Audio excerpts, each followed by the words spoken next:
اعوذ باللہ من الشیطان الرجیم، بسم اللہ الرحمن الرحیم۔ محترم سامعین، السلام علیکم۔ ظہور امام مہدی علیہ السلام کے سلسلے میں آج ہم حضرت یوسف علیہ السلام کی غیبت کا قصہ آپ کی خدمت میں پیش کریں گے۔ جید عالم دین علامہ شیخ صدوق کی کتاب آفتاب زمانہ کے مطابق حضرت یوسف علیہ السلام کی غیبت 20 سال تک رہی۔ اس مدت میں حضرت یعقوب علیہ السلام نے اپنے سر میں تیل، آنکھوں میں سرما، کپڑوں پر خوشبو تک نہ لگائی اور اپنی ازواج کے نزدیک بھی نہیں گئے۔ حضرت یوسف علیہ السلام نے اس غیبت کے 3 دن کنویں میں اور چند سال زندان میں اور باقی سال دارالامارہ میں گزارے۔ حضرت یوسف علیہ السلام مصر میں تھے اور حضرت یعقوب علیہ السلام فلسطین میں، اور ان دونوں علاقوں کے درمیان 9 دن کا فاصلہ تھا۔ حضرت یوسف علیہ السلام پر دوران غیبت میں مختلف حوادث پیش آئے۔ بھائیوں کا ان کو کنویں میں ڈالنا، پھر قافلہ والوں کو فروخت کرنا، پھر عزیز مصر کی زوجہ کی طرف سے مسائل کا کھڑا کرنا، پھر قید ہونا، پھر اللہ تعالیٰ نے ان کی پریشانیوں کو دور کیا۔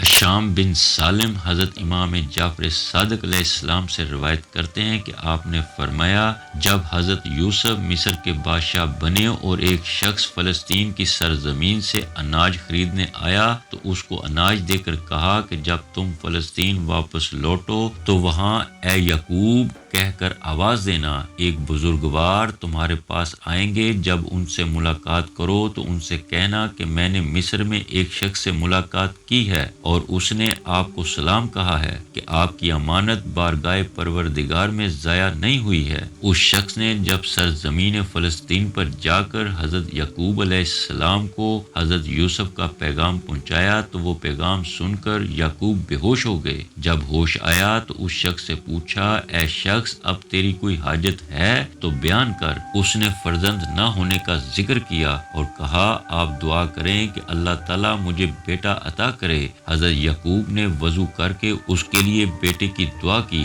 روایت ہے کہ اس کی زوجہ کے یہاں 4 یا 5 مرتبہ 2 بیٹوں کی ولادتیں ہوئیں، لہذا یعقوب جانتے تھے کہ یوسف کا انتقال نہیں ہوا ہے، وہ زندہ ہیں اور اللہ تعالیٰ کچھ عرصہ بعد انہیں ظاہر کرے گا، لہذا وہ اپنے بقیہ بیٹوں سے کہا کرتے تھے کہ جو میں جانتا ہوں وہ تم لوگ نہیں جانتے ہو۔ یہ سن کر ان کے خاندان والے ان کا مذاق اڑاتے تھے، یہاں تک کہ جب ان کا بیٹا یہودا یوسف کا کرتا لا کر یعقوب کی آنکھوں سے لگاتا ہے تو یعقوب کی بنائی لوٹ آتی ہے، تو پھر یعقوب نے اپنے خاندان والوں سے کہا، میں تم لوگوں سے نہیں کہتا تھا جو میں جانتا ہوں وہ تم لوگ نہیں جانتے ہو۔ مفضل امام جعفر صادق علیہ السلام سے روایت کرتے ہیں کہ آپ نے فرمایا، تم جانتے ہو کہ وہ یوسف کا کرتا کیسا تھا؟ میں نے کہا نہیں۔ آپ نے فرمایا، جب ابراہیم کو آتش نمرود میں پھینکا جا رہا تھا تو جبرائیل امین ان کے لیے وہ بہشتی کرتا لائے تھے اور ان کو پہنچایا تھا جو گرمی اور سردی میں حضرت ابراہیم کی حفاظت کیا کرتا تھا۔ جب ابراہیم کا وقت وفات آیا تو انہوں نے وہ کرتا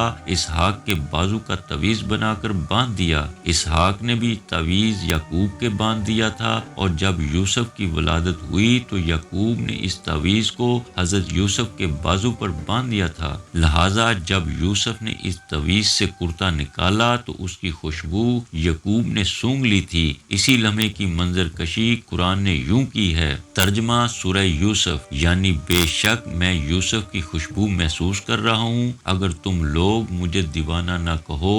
راوی نے پوچھا، یبن رسول اللہ، آخر کار وہ کرتا کس تک پہنچا؟ تو آپ نے فرمایا، وہ کرتا ہر نبی سے ہوتا ہوا آخری نبی محمد صلی اللہ علیہ وسلم تک، اور ان سے ہوتا ہوا آخری قائم آل محمد علیہ السلام تک پہنچا۔ ایک اور روایت میں ہے کہ جب حضرت قائم ظہور فرمائیں گے تو عصائے موسیٰ، یوسف کا کرتا اور سلیمان کی انگوٹھی، یہ تینوں چیزیں ان کے پاس ہوں گی، اور اس بات پر دلیل ہے کہ یعقوب جانتے تھے کہ یوسف زندہ زندہ ہیں یہ ہے کہ جب برادران یوسف ان کا خون آلود کرتا لے کر یعقوب کے پاس آئے تو وہ دیکھتے ہی بے ہوش ہو گئے۔ جب ہوش آیا تو کرتے کو سونگھتے ہوئے کہا کہ میں اس میں یوسف کے گوشت کی بو محسوس نہیں کر رہا، اور وہ بھیڑیا کیسا تھا کہ یوسف کو کھا گیا، مگر یوسف کا کرتا کہیں سے بھی نہیں پھٹا۔ تمہارے نفسوں نے تمہیں دھوکہ دیا ہے، اور میرے لیے اب صبر کے علاوہ کوئی چارہ نہیں ہے۔ اس کے بعد یعقوب نے اپنے بیٹوں سے کوئی کلام نہیں کیا اور مرثیہ خوانی کرنے لگے۔ مزید اس بات پر دلیل ہے کہ یعقوب جانتے تھے کہ یوسف زندہ ہے۔ ان کا یہ کہنا ہے، سورہ یوسف ترجمہ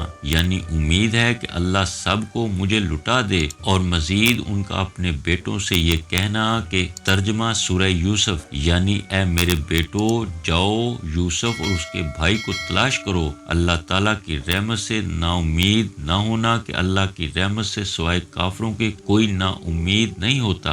امام جعفر صادق علیہ السلام نے فرمایا، یعقوب نے ملک الموت سے کہا، مجھے ذرا یہ بتاؤ لوگوں کی یکجا روح قبض کرتے ہو یا جدا جدا؟ تو ملک الموت نے جواب دیا، جدا جدا۔ یعقوب نے پوچھا، اب تک جتنوں کی روح قبض کی ہے اس میں یوسف کی روح تھی؟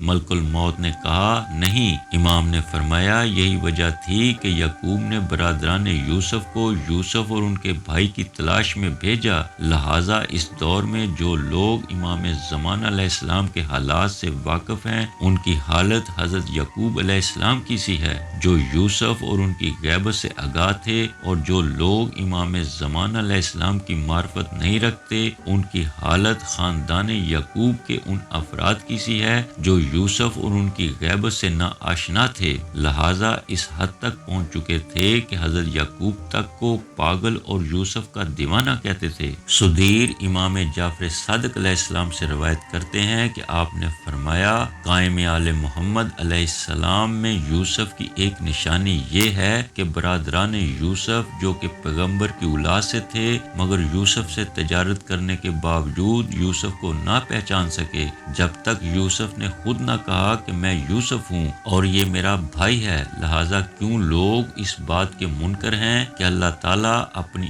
آخری حجت کے ساتھ بھی وہی کرے جو یوسف کے ساتھ کیا، کہ وہ بازار میں لوگوں کے ساتھ چل پھر رہے ہوں مگر لوگ انہیں نہیں پہچان پا رہے ہوں گے۔ جب اللہ تعالیٰ انہیں اذن دے گا تو وہ اپنے آپ کو پہچنوائیں گے، جس طرح یوسف کو جب اذن ظہور دیا تو انہوں نے اپنے آپ کو اپنے بھائیوں میں پہچنوایا اور کہا کہ تمہیں معلوم ہے جب تم لوگ نادان تھے تو یوسف اور اس کے بھائی کے ساتھ کیا سلوک کیا؟ انہوں نے کہا، کیا آپ خود یوسف ہیں؟ تو یوسف بولے، ہاں میں ہی وہ یوسف ہوں اور یہ میرا بھائی ہے۔ سورہ یوسف۔ محترم سامعین، ظہور امام مہدی علیہ السلام کے حالات سے آگاہی کے سلسلے میں اب تک کے لیے بس اتنا ہی۔ انشاءاللہ ہم مزید معرفت و آگاہی کی ویڈیوز کے ساتھ دوبارہ حاضر ہوں گے۔ تب تک اپنا، اپنے دوستوں اور عزیز و اقارب کا خیال رکھیے گا۔ والسلام۔